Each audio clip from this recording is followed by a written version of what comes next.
Bonjour à tous et bienvenue sur ma chaîne. Je vous retrouve aujourd'hui pour une recette de layer cake pour un anniversaire ou pour fêter un événement à base d'un molly cake. Donc pour tout connaître des détails de la recette, comme d'habitude, suivez-moi dans ma cuisine et en attendant, n'hésitez pas à liker, à vous abonner si ce n'est pas encore fait.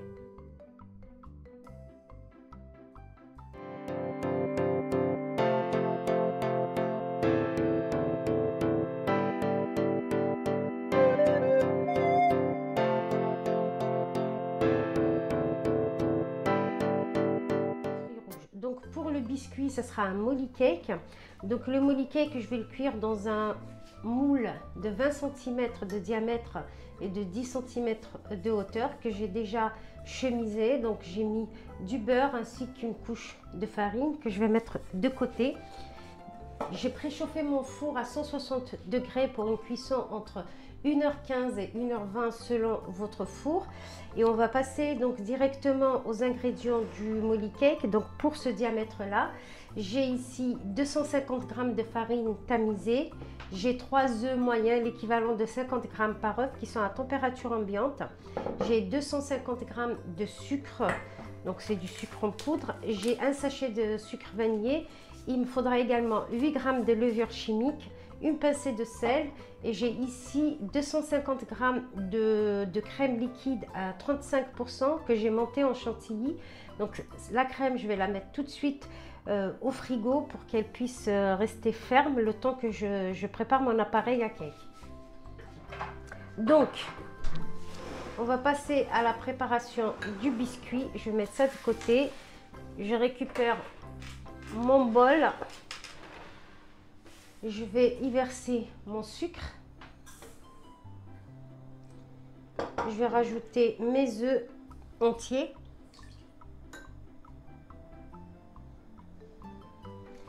et que je vais battre jusqu'à ce que le mélange double de volume. Donc je vais y aller doucement au début, ensuite je vais accélérer.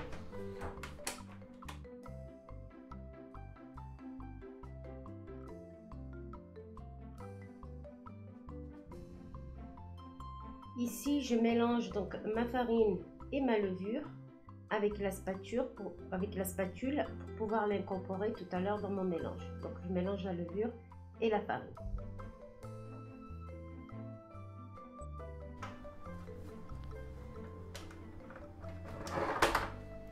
Comme vous pouvez le voir, ça a doublé de volume. Là, je vais enlever mon fouet. Et je vais mettre la feuille, ou sinon vous pouvez le faire à la main aussi, à la maryse. Et moi je trouve que c'est plus pratique. Et là je vais rajouter en 2 fois la farine et la levure. Donc là j'ai mélangé la farine et la levure et je vais la rajouter en 2 fois. Je vais y aller doucement.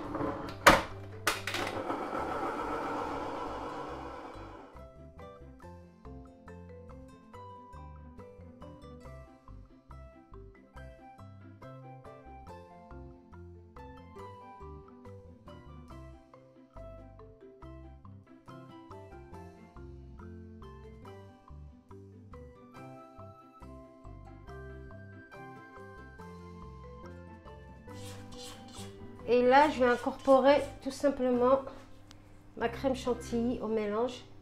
Pas la peine de la faire trop ferme. Bien sûr, vous pouvez faire cette opération directement à la main avec la spatule, mais moi je trouve que c'est plus pratique de le faire au robot. Ici, l'image est accélérée, donc en réalité, c'est vraiment fait à vitesse moyenne pour ne pas faire retomber le mélange. Donc si vous le faites au robot, mettez-vous vraiment à vitesse moyenne, voire basse, pour garder vraiment l'onctuosité du biscuit. Voilà, donc là, je vais le couler dans mon moule.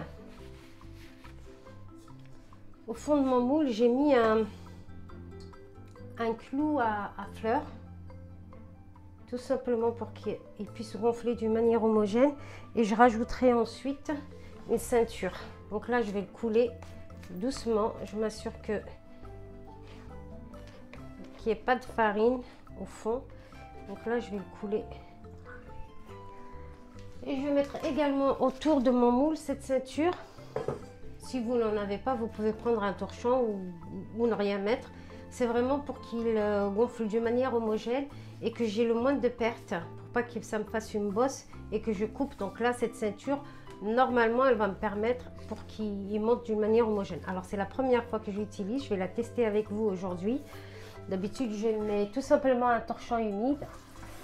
Donc là, je vais l'humidifier à 160, ça craint rien.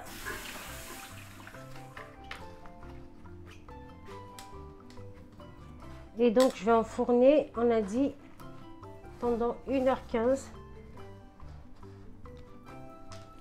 à 160 degrés. Donc, on se retrouve tout à l'heure après la cuisson.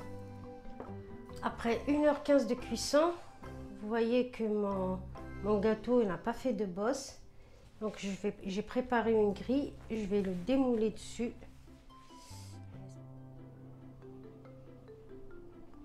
Il est vraiment top. Donc là, je vais le laisser refroidir et je vais l'envelopper dans du papier plastique, dans du film plastique, et je vais le laisser toute la nuit au frigo. Et donc, je vais le découper demain en 4. Donc là, je vais le laisser refroidir sur la grille et ensuite, je vais le filmer et je vais le mettre au frigo. Si vous ne pouvez pas attendre, laissez le minimum 3 heures à 4 heures au frigo avant de le découper pour pas qu'il s'effrite.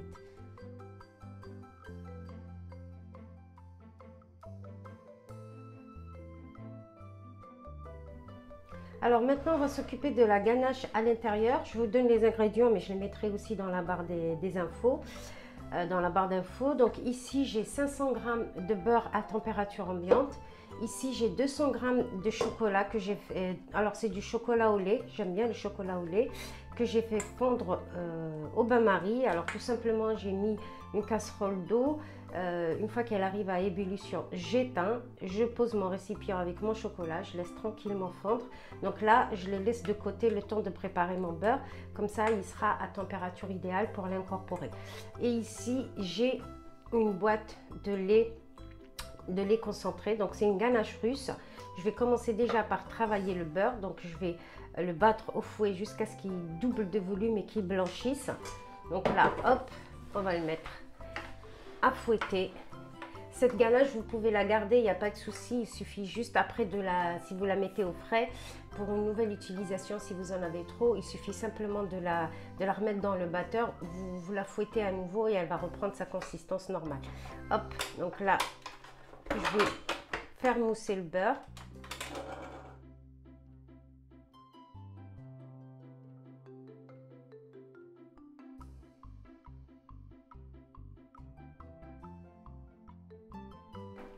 Voilà, donc comme vous pouvez le voir, il a bien blanchi.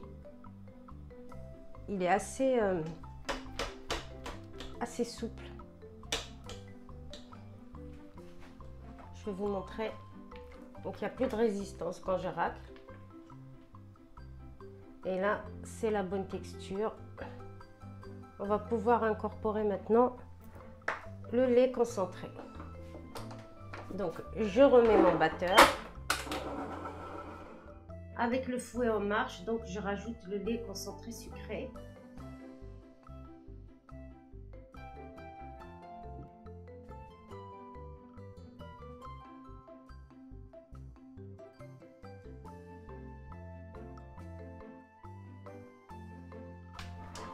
Donc, je vous montre la texture.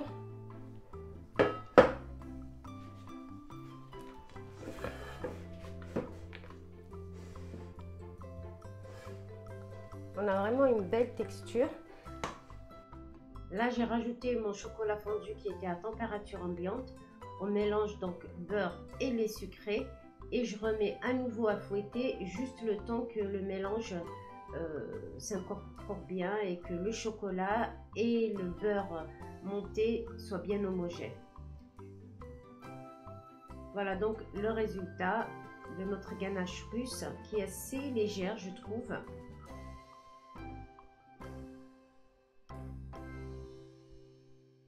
Bien sûr, vous pouvez mettre le chocolat que vous voulez, hein, le chocolat au lait, chocolat praliné, chocolat, le parfum que vous voulez.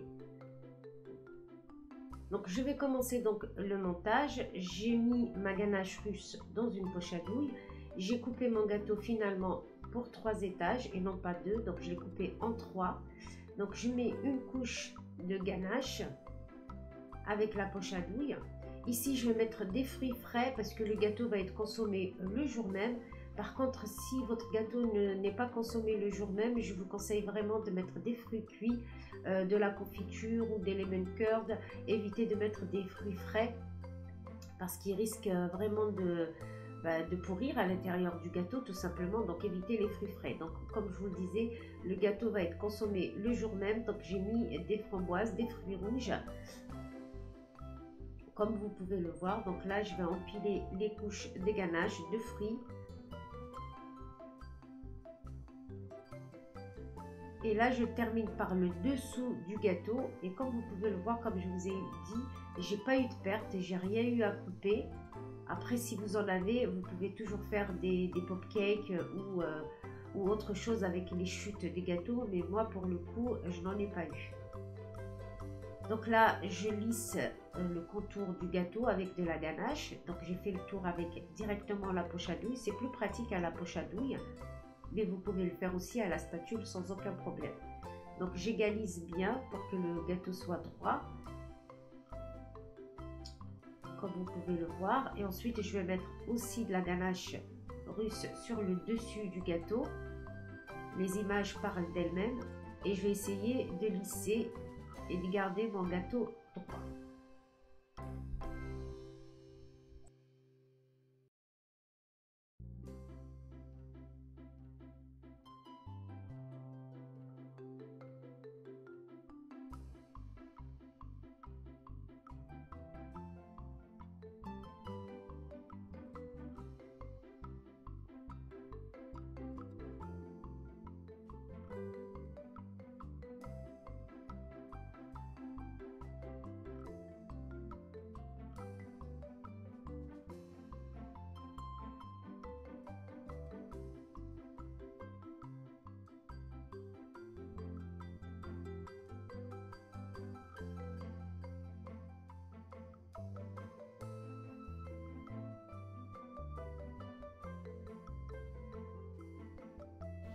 Donc à ce stade, je vais le mettre au frais et ensuite je ferai la deuxième couche tout à l'heure.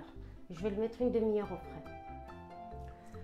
frais. Donc là, j'ai mis mon gâteau à reposer au frais. Le reste de la crème, je le laisse à température ambiante. Je l'ai débarrassé dans un petit bol pour faire les finitions. Je vais préparer donc le chocolat pour faire les coulures autour du gâteau. Ici, j'ai 60 g de crème fraîche épaisse, enfin liquide à 35%.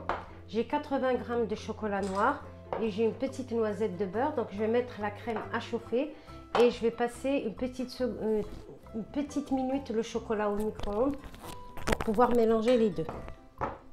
Donc je vais mettre le chocolat, la crème à fond à chauffer. Hop.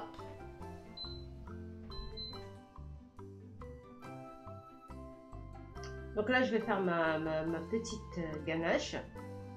Je verse la crème chaude sur mon chocolat. Je vais faire une émulsion et ensuite je rajoute ma noisette de beurre pour la brillance.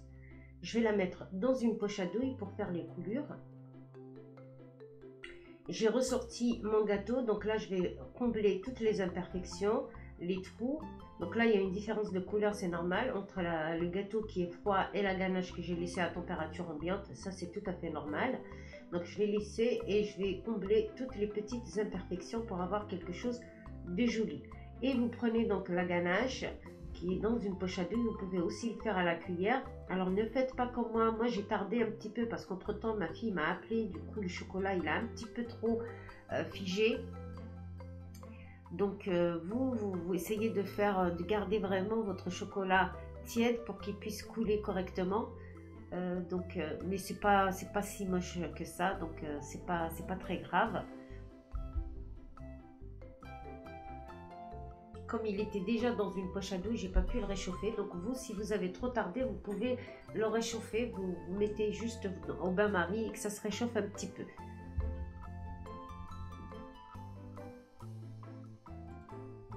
Comme vous pouvez le voir, le mien il a un peu refroidi, donc il est un peu trop épais, mais c'est pas très méchant.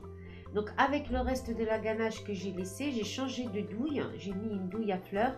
Et donc là, je vais faire des rosaces sur le dessus de mon gâteau. Après la décoration, libre à vous, vous pouvez décorer comme vous voulez. Vous pouvez aussi faire une crème au mascarpone si vous n'avez plus de ganache. Moi, il m'en restait assez pour faire la déco du dessus. Comme ça, j'ai fait une seule ganache pour tout le gâteau. Donc avec les ingrédients que je vous ai donnés, avec les quantités, logiquement, vous aurez assez pour faire l'intérieur, l'extérieur et le dessus. Donc là, je remplis avec mes fruits frais, toujours. Et comme vous pouvez le voir à l'image, donc je mets des petites perles. Donc ça, c'est vraiment de la déco, chacun fait en fonction de ses goûts.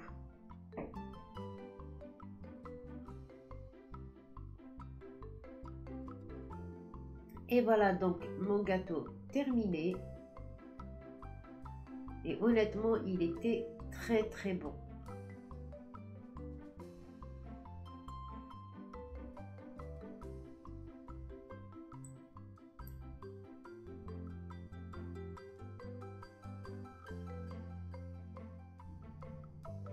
Et voilà, ma vidéo arrive à sa fin. J'espère que vous l'avez appréciée. Je vous conseille vraiment cette recette pour vos gâteaux d'anniversaire. Le résultat est vraiment top et les préparations ne sont pas très compliquées. Donc un layer cake, une ganache russe et de la déco, des fruits rouges ou même vous pouvez mettre des meringues, etc. Là, j'ai rajouté un petit peu de sucre glace sur les fruits.